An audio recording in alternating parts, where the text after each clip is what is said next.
오늘 우리에게 주시는 하나님의 말씀 봉독해 올립니다. 데살로니가전서 4장 13절에서 18절까지에 있는 말씀입니다. 형제들아, 자는 자들에 관하여는 너희가 알지 못함을 우리가 원치 아니하노라. 이는 소망 없는 다른 이와 같이 슬퍼하지 않게 하려 함이라. 우리가 예수에 죽었다가 다시 사심을 믿을진대 이와 같이 예수 안에서 자는 자들도 하나님이 저와 함께 데리고 오시리라. 우리가 주의 말씀으로 너희에게 이것을 말하노니 주 강림하실 때까지 우리 남아있는 자도 자는 자보다 결단코 앞서지 못하리라. 주께서 호령과 천사장의 소리와 하나님의 나팔로 친히 하늘로 쫓아 강림하시리니 그리스도 안에서 죽은 자들이 먼저 일어나고 그 후에 우리 살아남은 자도 저희와 함께 구름 속으로 끌어올려 공중에서 주를 영접하게 하시리니 그리하여 우리가 항상 주와 함께 있으리라. 그러므로 이 여러 말로 서로 위로하라. 아멘. 우리는 지금 데살로니가 전서에 있는 말씀을 함께 살펴보고 있습니다. 오늘 어떻게 보면 데살로니가 전서 핵심 메시지를 전하려고 합니다. 오늘 말씀의 제목은 소망 있는 슬픔입니다. 제목에서 알 수 있듯이 소망이 있는 슬픔이 있고 소망이 없는 슬픔이 있다는 것인데요. 오늘은 데살로니가전서 4장 13절에서 18절에 있는 말씀을 가지고 소망 있는 슬픔이라는 제목으로 하나님 말씀 증거하도록 하겠습니다. 여러분들도 뉴스를 통해서 알고 계시겠지만 지난 10월 마지막 날 우리 또 한국에서 아주 큰 사건이 있었습니다. 할로윈 데이. 이제 몇 년 동안 당분간은 그 행사를 치르지 못할 것 같습니다. 이태원에서 157명, 어제 한 분이 더 돌아가셔서 157명의 젊은 사람들이 목숨을 잃어버리는 그 참사. 이것은 처음 일어났을 때보다 시간이 가면 갈수록 생각하면 생각할수록 그 슬픔과 고통이 더 커져가는 것 같습니다. 그 자녀들을 졸지에 잃어버리는 부모님들 어떻게 살아갈 수 있을까? 20대 초반의 그 친구들인데요. 제가 어떻게 보면 제 자녀들이 이제 20대 초반입니다. 입장을 이렇게 바꿔놓고 생각하면 살 수 있을까? 갑자기 건강한 아이가 하루 놀러 나갔다가 그렇게 돼버리고 아마 부모님들은 점점 더 처음에는 너무 큰 일을 닥쳤기 때문에 놀라고 그런가 보다 했는데 시간이 가면 갈수록 더 고통과 상처가 더 깊어가지 않을까 이런 생각을 해봅니다. 지금도 이번 참사가 무엇 때문에 일어나게 되었는지 그 원인을 열심히 찾고 있는데요. 속 시원하게 밝혀지지는 않는 것 같습니다. 한국에서 그런 큰일이 일어나면 항상 반복됩니다. 깔끔하게 확실하게 무언가 이게 밝혀지는 것이 없습니다. 이번 사건을 다루면서 특이한 점이 하나 있습니다. 그 죽음에 대해서 이 157명의 죽음을 표현하는 데 있어서 한쪽에서는 사망자라는 표현을 쓰고요. 또 한쪽에서는 희생자라는 표현을 쓰고 있는 것을 보게 됩니다. 비슷한 뜻 같지만 사망자라고 말하는 분들, 희생자라고 말하는 분들 그 뜻이 조금씩 다르다는 것을 알게 됩니다. 어떻게 해서든지 이번 사고를 좀 축소하고 또 이걸 좀 이렇게 감추고 싶은 사람들은 좀 이것을 사망자라는 표현을 쓰고요. 또 이번 일을 통해서 이 사건이 우연히 발생한 것이 아니라 정부가 관리를 제대로 못해서 그렇게 많은 112 신고가 들어갔음에도 불구하고 요즘 한국이요 신고하면 바로바로 경찰이 출동하거든요.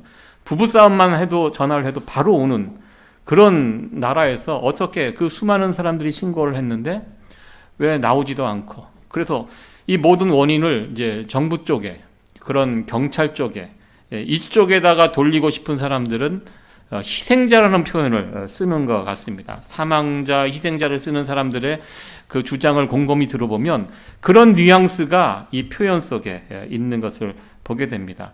사실 한국이 몇 년 전에 선진국이 되었다고 하지만 진짜 선진국하고 좀 다른 부분이 이런 것입니다. 한국이 지금도 산업재해로 1년에 수많은 사람들이 목숨을 잃습니다.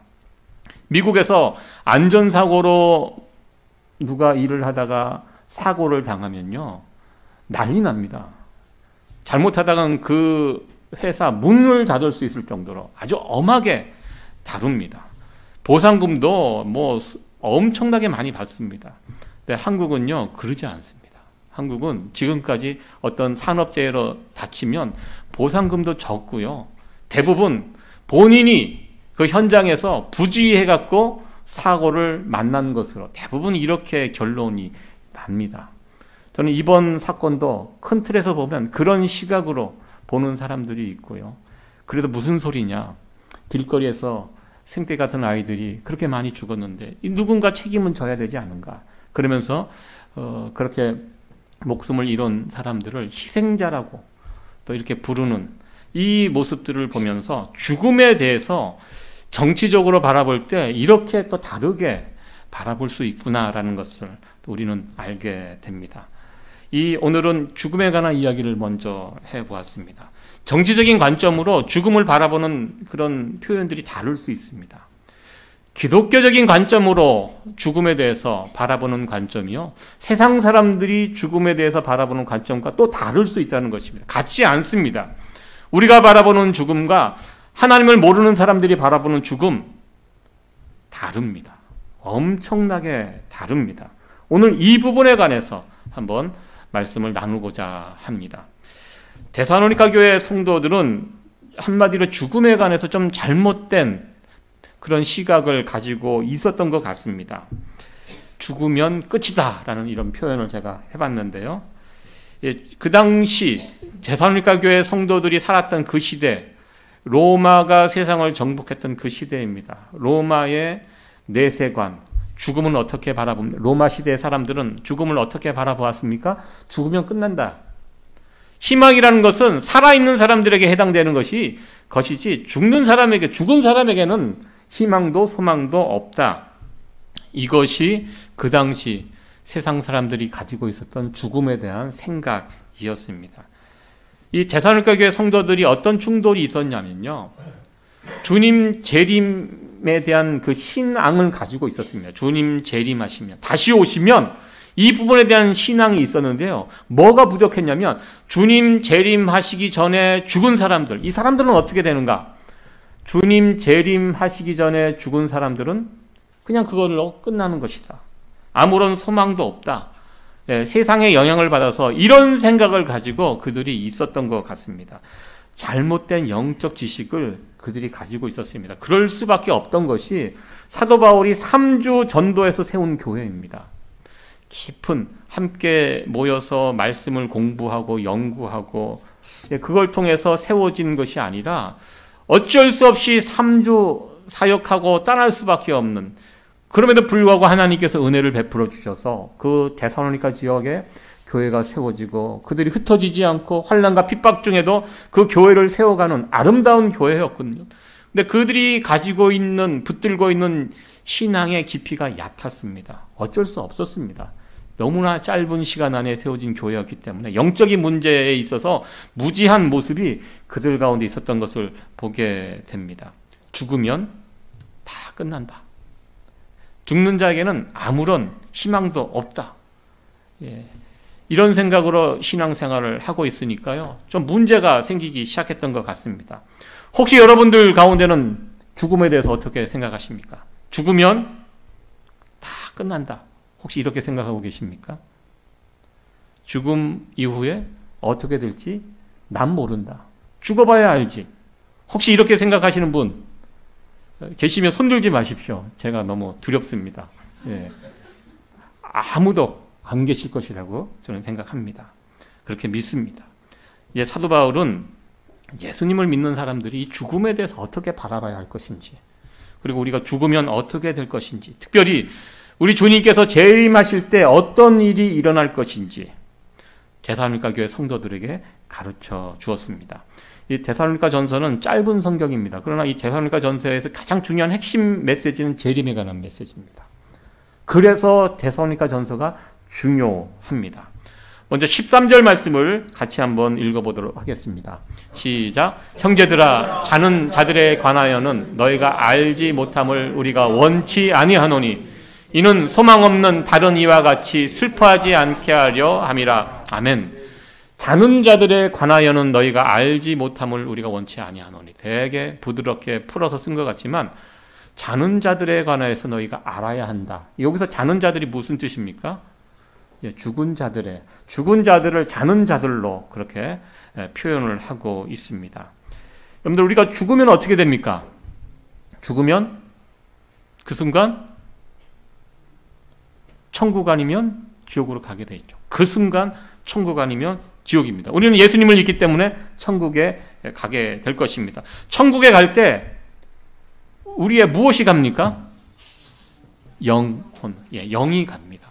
그렇다면 우리 육신은 어떻게 됩니까? 육신도 천국에 갑니까?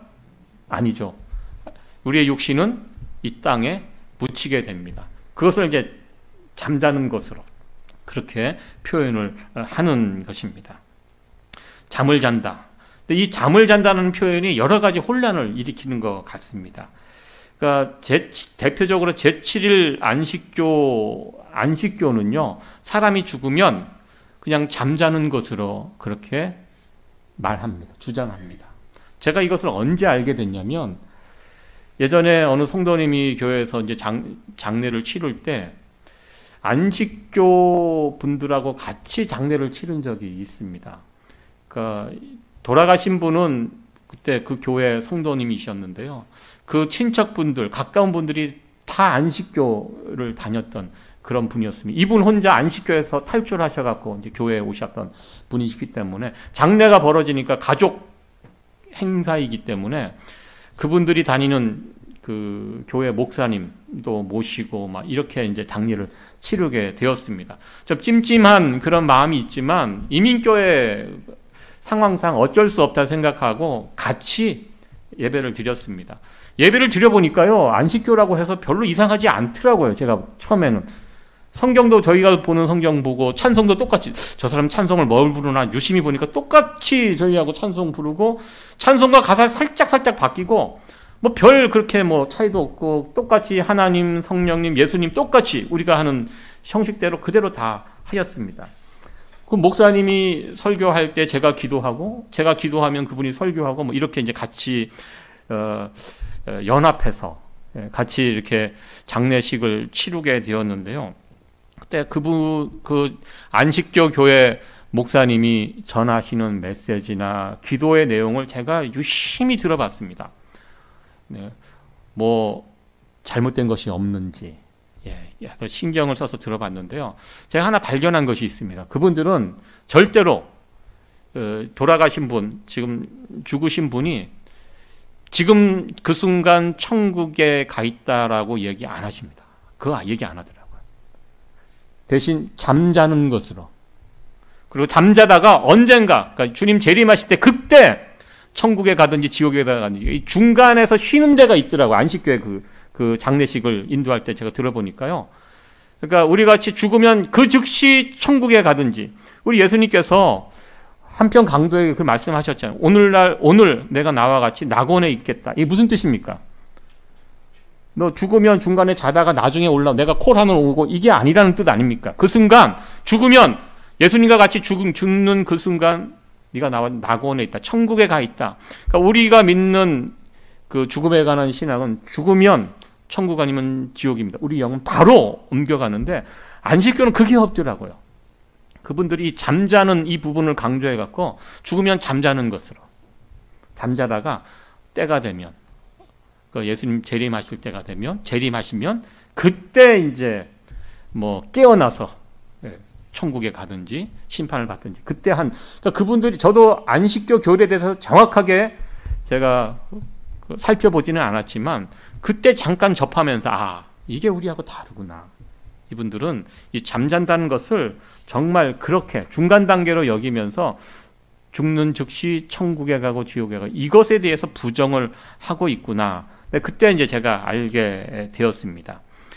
우리는 죽으면 우리의 영은 천국에 가고요, 우리 육신은 이 땅에 머무릅니다. 이것을 성경은 잠자는 것으로 하게 되고요.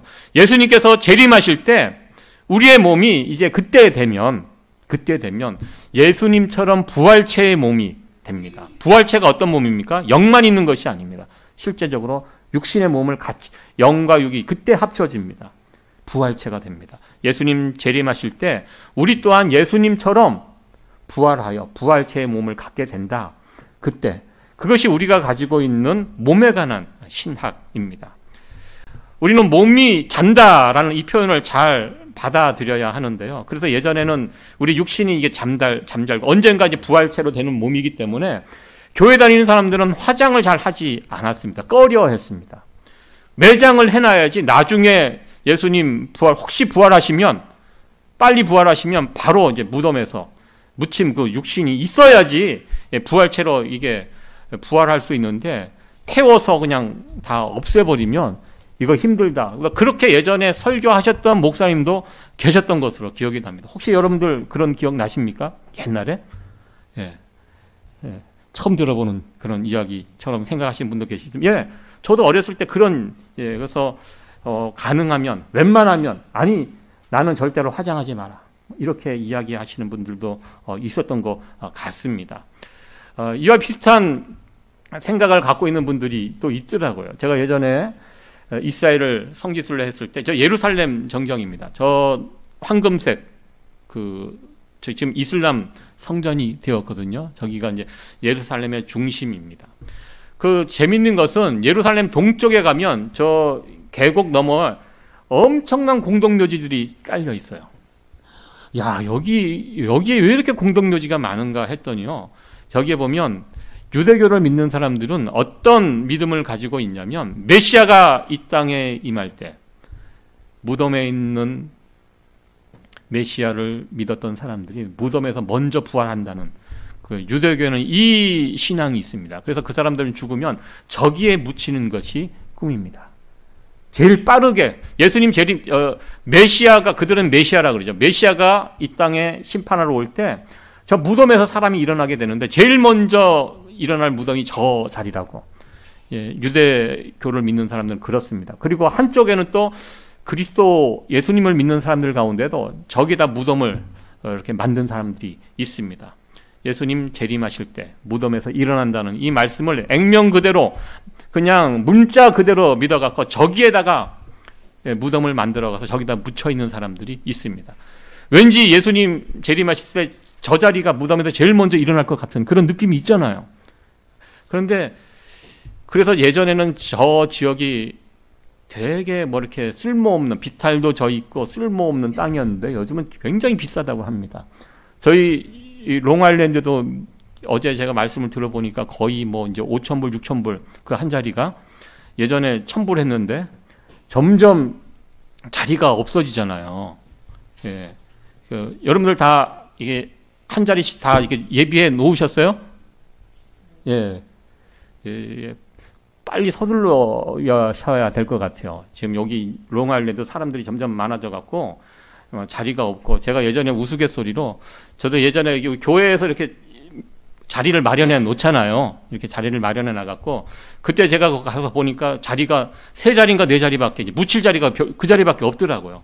그래서 모여 있는 분들에게 자리가 얼마 남지 않았다가 빨리 서둘러 달라고 제가 이렇게 우스갯소리로 예, 말씀을 드린 적이 있는데요. 예. 예수님을 믿는 사람들 가운데도 예, 저 자리에 묻히면 예수님 재림하실 때 1번으로 이렇게 부활할 것이다. 이런 생각을 가지고 그렇게 하는 분들이 있다는 이야기를 제가 들었습니다. 그래서 저 자리가 굉장히 비싼 자리가 되었다라는 얘기를 들었습니다. 여러분들 생각해 보십시오. 하나님께서 그 능력의 하나님께서 화장해서 흩어져 버렸다고 그 사람을 부활체로 몸 만드시는 그런 하나님이십니까? 그런 한심한 하나님입니까? 내가 이 사람을 부활시켜주고 싶은데 없어졌어요. 어디 갔지? 어떻게 하지? 막 그것 때문에 막 힘들어 하실 하나님이십니까? 아닙니다. 우리가 믿는 하나님은요, 마른 뼈도 일으키시고, 무에서 유를 만들어내시는 전능하신 하나님입니다. 그러니까 우리가 이 성경을 잘못 해석을 한 것입니다. 예. 우리 하나님 그런 분 아닙니다. 먼지 같은 나도 하나님이 명하시면 다시 일으키실 수 있는 능력의 하나님이 되심을 우리는 믿습니다. 데살로니가 교회 성도들은 죽으면 끝이다, 이 생각을 가지고 예수님 재림 전에 이미 죽은 사람들 아무 소용이 없다, 이런 생각을 가지고 신앙생활을 했던 것 같습니다. 그래서 사도 바울은 데살로니가 교회 성도들에게 편지하면서 그런 거 아니라고, 그러니까 예수님을 위해서 열심히 신앙을 지키다가 죽어도 그걸로 끝나는 것이 아니라 죽은 사람 손해보는 거 아니다. 오히려 여기 보면 15절에 그렇게 나와 있죠. 우리가 주의 말씀으로 너희에게 이것을 말하노니 주 강림하실 때까지 우리 살아남아 있는 자도 자는 자보다 결탄코 앞서지 못하리라. 누구에게 우선권이 있다고 지금 이야기하고 있습니까? 살아남은 자보다 먼저 예수님 재림하시기 전에 죽은 자들에게 우선권이 있다.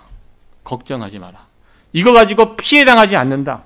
예수님 열심히 믿다가 순교하고 불에 타서 흔적도 없이 사라지고 이런 사람들은 그냥 없어지는 것이 아니라 오히려 그런 사람들에게 예수님 재림할 때 우선권이 있다. 죽은 자들이 먼저 앞서간다. 이렇게 4장 15절에 분명히 말씀하고 있습니다. 그러면서 16절에 예수님 재림에 대한 어떤 윤곽을 데살로니가 교회 성도들에게 알려주고 있습니다. 어떤 스텝으로 예수님께서 이 땅에 재림하실 것인지 아주 구체적으로 자세하게는 밝히지 않지만 크게 큰 그림을 이렇게 알려주고 있습니다. 이 사도 바울이 말씀하시는 이 내용이 맞기 때문에 성경에 기록된 줄로 믿습니다. 이 내용이, 이 모습이 어떻게 예수님 재림하실 때 펼쳐질지 한번 여러분들도 이 데살로니가 전서 4장 15절 이하의 말씀을 저와 같이 잘 따라서 살펴보시기 바랍니다. 첫 번째, 예수님 재림하실 때 첫 번째 일어나는 일이 있습니다. 첫 번째 일어나는 종말의 4단계라고 이렇게 제가 해봤는데 16절 말씀입니다. 우리 같이 한번 읽어보도록 하겠습니다. 시작. 주께서 천사장의 소리와 하나님의 나팔로 친히 하늘로 쫓아 강림하시리니 그리스도 안에서 죽은 자들이 먼저 일어나고, 여기도 그리스도 안에서 죽은 자들이 먼저 일어난다는 그 표현이 있는데요. 처음 예수님 재림할 때 나타나는 그 스텝은 주께서 호련과 천사장의 소리와 하나님의 나팔로 그렇게 오신다는 것입니다. 예수님의 초림은요, 은밀히 오셨습니다. 세상 사람들 모르게 유대 땅 베들레헴, 잘 알지도 못하는 지극히 작은 동네에 예수님께서 오셨습니다. 잘 몰랐습니다. 예수님의 오심을 아는 사람이 몇 사람 없었습니다.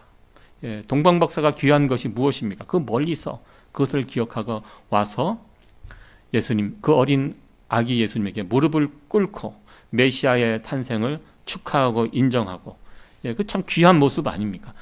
몰랐습니다. 예수님의 초림 때는. 그러나 예수님의 재림은 그렇게 오지 않는다는 것입니다. 예수님의 재림은 은밀하게 오지 않습니다. 모든 사람들이 알 수 있도록 어떻게 보면 전 지구적인 사건으로 이 땅에 오신다는 것입니다. 여기 보면 호령이 무슨 뜻입니까? 선포합니다. 예전에 그 춘향전에 보면 그 암행어사가 나타날 때 어떻게 나옵니까? 와장창 나타나잖아요. 몰래 오지 않잖아요. 몰래 마패 살짝 보여주면서 나 암행어사야, 너 조심해, 이렇게 하지 않잖아요. 모든 사람들이 듣도록 소리 지르면서 막 북을 치면서 나타나잖아요. 이 호령이 바로 그런 뜻입니다. 누가 천사장의 소리와, 여기 천사장이라고 나오는데요. 성경에 보면 여러분 천사장 하면 생각나는 분이 있습니까? 천사장 누구죠? 가브리엘, 미가엘, 대표적으로 우리가 두 사람의 이름만 알고 있는데요. 유대 문헌에 보면 천사장이 모두 7분이라고 이렇게 이야기합니다. 천사장이 큰 호령으로 예수님의 재림을 외칩니다. 그리고 하나님의 나팔이라고 나옵니다. 하나님의 나팔은 무엇을 상징합니까? 승리와 축제의 소리입니다. 그러니까 이 지구상 어느 구석에 있어서 예수님의 재림을 못 봤다, 몰랐다, 못 들었다, 이거 하지 못하도록 모든 사람들이 알도록, 이 땅에 있는 모든 사람들이 예수님의 재림을 보고 알게 된다는 그런 뜻입니다. 예수님의 재림은 그렇게 큰 사건으로 이 지구상에 일어나게 됩니다. 그리고 두 번째, 예수님의 재림에 일어나는 두 번째 사건은요, 빨간 글씨로 그리스도 안에서 죽은 자들이 먼저 일어나고, 먼저 죽은 사람들이 부활합니다. 두 번째 일어날 사건이 바로 그것입니다. 먼저 죽은 자들이, 지금 먼저 죽은 자들의 영은 하늘에서 예수님과 같이 있습니다. 예수님 재림할 때 그들이 같이 오는데, 내려올 때 예수님과 같이 부활체의 몸으로, 그때 이제 부활체의 몸이, 영과 몸이 이제 부활체로 부활하는 그런 몸으로 먼저 그들이 오고요. 이게 두 번째 사건입니다. 죽은 자들이 먼저. 그리고 세 번째 17절에 있는 말씀입니다. 우리 같이 한번 읽어보도록 하겠습니다. 시작. 그 후에 우리 살아남은 자도 저희와 함께 구름 속으로 끌어올려 공중에서 주를 영접하게 하시리니 그리하여 우리가 항상 주와 함께 있으리라. 아멘. 여러분들 4장 17절에 있는 말씀 잘 읽어보시기 바랍니다. 우리 살아남은 자, 바로 우리들을 이야기합니다. 예수님 재림 때까지, 만약에 혹시 내일 예수님이 재림하시면 우리가 여기에 해당됩니다. 우리 살아남은 자도 저희와 함께 구름 속으로 끌어올려.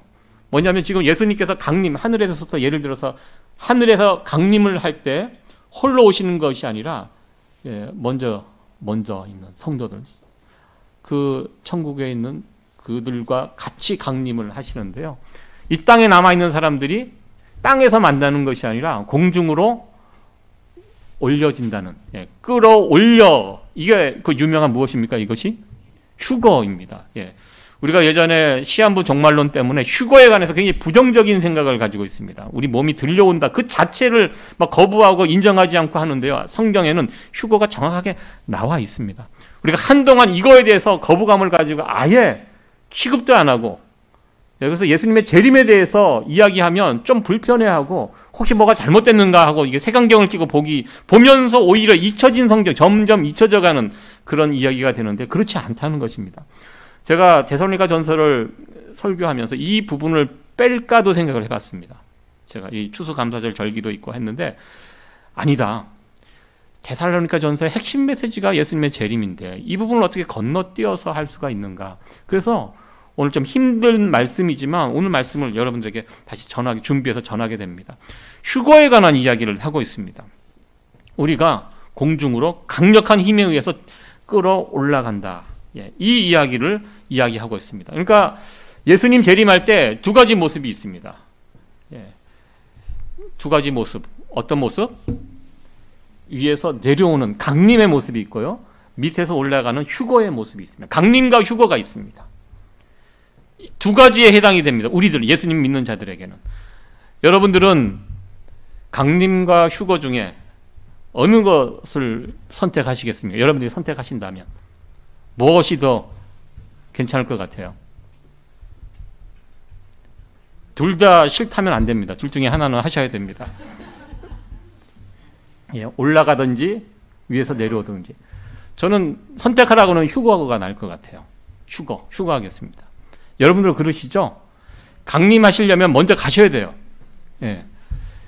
강림과 휴거가 예수님 재림 때 일어난다는 사실을 성경이 지금 이야기하고 있습니다. 우리가 공중으로 들려 올라간다, 이 이야기를 하니까 조금 가능한 얘기인가? 목사님 왜 이상한 이야기 하고 있나? 이런 눈빛으로 저를 쳐다보시면 안 되고요. 성경에 그대로 나와 있습니다. 성경에 나와 있는 이야기를 여러분들이 이해할 수 있도록 제가 풀어서 지금 설명하고 있습니다. 저도 굉장히 논리적이고요. 과학을 신봉합니다. 그런데 성경을 이렇게 보면 이것이 과연 가능한가? 우리가 그동안 휴거나 예수님의 재림에 대해서 너무 이 이야기를 우리가 안 살펴봐서 그래요. 아닙니다. 성경에 이 부분 이렇게 정확하게 나와 있습니다. 우리가 성경을 읽지 않으면 이게 허무맹랑한 이야기처럼 취급하고, 요즘 같은 시대에 이런 게 어디 있어? 이렇게 취급할 수 있는데요. 그 성경을 읽지 않아서 그렇습니다. 성경의 모든 말씀은 하나님의 정확무한 하나님의 말씀인 줄 믿고요. 또 이 말씀 그대로 이루어질 줄로 저는 믿습니다. 예수님의 모든 말씀이 다 이루어졌고요. 지금 앞으로 되어질 일들만 남아 있습니다. 하나님께서 하신 말씀 다 이루어졌습니다. 이제 미래에 예수님 재림 시 어떤 일이 벌어지는가? 이런 일들이 벌어진다라고 사도 바울이 이 성경에 기록을 했습니다. 이 기록된 이 말씀들을 그대로 잘 받아들일 수 있는 성도 여러분들 되어지기를 간절히 축원합니다. 이 강림과 휴거가 일어나면 어떤 일이 일어나는가? 마지막 17절 마지막 절에 그리하여 우리가 항상 주와 함께 있으리라. 무슨 뜻입니까? 이제 예수님 재림하시면 이 세상 역사는 끝납니다. 그리고 새롭게 새 하늘과 새 땅, 예수님과 함께 우리가 이제 부활한 몸으로, 죽어있던 사람들도 다 부활하여 부활체의 몸으로, 예수님과 같은 부활체의 몸으로 이제 예수님과 함께 새 하늘과 새 땅에서 영원토록 교제하며 살아가는 그 세상이 시작이 된다. 이것을 이야기하고 있습니다. 그리하여 우리가 항상 주와 함께 있으리라. 이것이 사도 바울이 이 데살로니가 전서에서 이 종말에 어떤 일이 일어나는가, 종말에 관한 프로그램을 간단하게 소개를 해 주었습니다. 오늘 이 말씀을 통해서 우리는 죽음에 관해서도 다시 한번 생각을 해봅니다.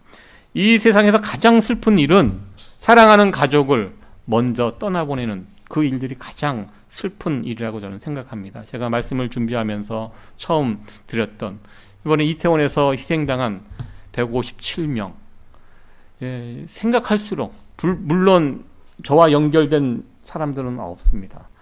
그 부모들의 심정을 생각해 보면 정말 밤에 이렇게 생각해 보면 마음이 무거워집니다. 야, 어떻게 살아갈까?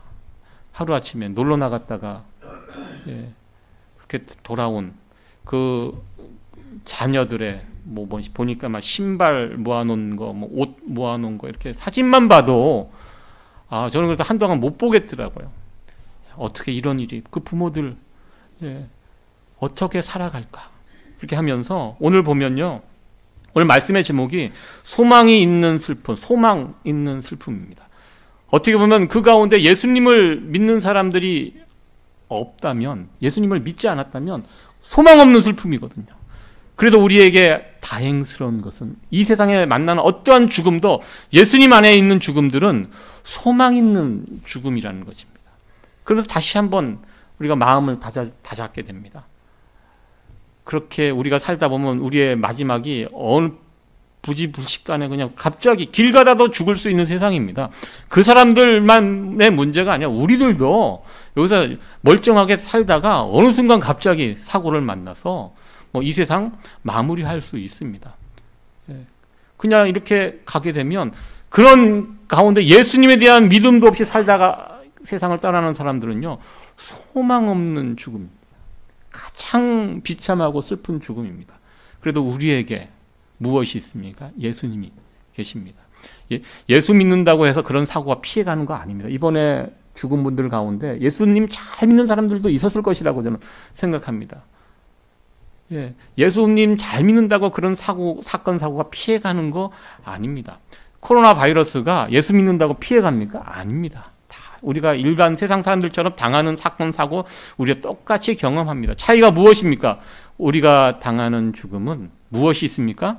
소망이 있다는 것입니다. 이 소망이요, 저도 말씀을 준비하면서 우리 기독교 사상에서 중요한 것 세 가지가 있죠. 믿음과 사랑과 소망이죠. 근데 믿음과 사랑은 많이 이야기합니다. 근데 소망은 잘 이야기하지 않아요. 소망에 대해서. 그런데 제가 예수님의 재림, 죽음 이 부분을 준비하면서 이 소망이 참 중요해요. 왜냐하면 소망이 없으면요, 믿음도 헛것이에요. 왜 믿음이 될 수 있습니까? 소망이 있기 때문에. 요즘 젊은 친구들이요, 집값이 너무 올라가갖고 살 소망이 점점 끊어진다는 그런 이야기, 살아갈 희망이 끊어진다고. 열심히 돈 벌어도 집값이 너무 올랐기 때문에 집을 못 사요. 계산을 해보면 집을 못 사요. 내 월급 갖고 10년, 20년이 택도 안 돼요. 한 50년 하나도 먹지 않고 모아야 살 수 있는 그런 금액으로 확 올라가니까요. 이 젊은 사람들이 어떻습니까? 요즘 희망이 없잖아요. 살 희망이 없어요. 그래서 뭐 합니까? 비트코인 같이 일확천금을 꿈꾸면서 주식에 투자를 하고, 그러면서 막 뭔가를 좀 해보려고 하다가 그것도 가라앉으면 또 인생 포기하고 막 나락으로 가고 막 그런 이야기들, 뉴스들을 보게 됩니다. 왜? 소망이 없기 때문에. 살아갈 소망이 없으면 현실이 흔들립니다. 소망이 있으면 어떻게 됩니까? 우리가 죽으면 천국 간다. 죽으면 예수님과 함께 살아간다. 이 소망이 든든한 사람들은요, 이 땅에서 삶이 달라진다는 것입니다. 왜? 우리 언젠가는 주님 앞에 설 사람들이에요. 이거 분명히 알고 있어요. 내가 언젠가 주님 앞에 서게 되는데 이 땅에서 삶을 엉터리로 살 수 있습니까? 이 주님 앞에 서는 그 자체를 모르는 사람들은 눈에 보이는 게 다죠. 여기서 열심히 수단과 방법 가리지 않고 그냥 내 마음대로, 내 욕심대로 그냥 내가 하고 싶은 대로 살면 됩니다. 왜? 보이는 게 다니까. 근데 우리는 다른 사람들입니다. 소망이 있는 자들입니다. 예수님 앞에 섭니다. 예수님 앞에 서는 그날을 우리가 기억하면서 이 땅에서 어떻게 살아갑니까? 믿음 있는 모습으로. 그리고 사랑하면서. 사람들 괴롭히고 착취하고 그렇게 살아가는 것이 아니라 믿음에 있는 모습으로 사랑하면서 살아가는. 왜? 우리는 소망이 있기 때문에. 예수님 앞에 서게 되는, 함께 살아갈 그 소망이 있기 때문에 우리는 이 땅에서 믿음과 사랑의 모습으로 살아갈 수 있다는 것입니다. 그러니까 믿음과 소망과 사랑, 이 세 가지가 결코 떨어질 수 없는, 이 세 가지가 같이 묶여 있구나라는 것을 말씀을 준비하면서 깨닫게 되었습니다. 오늘 이 말씀을 통해서 사도 바울이 증거한 이 소망 있는 슬픔, 이것을 붙들 수 있는 저와 여러분들이 됐으면 좋겠습니다. 우리에게는 소망이 있습니다. 이 소망을 붙들고 이 땅에서 믿음 있는 모습으로, 그리고 사랑하면서 살아갈 수 있는 성도 여러분들 되어지기를 간절히 축원합니다.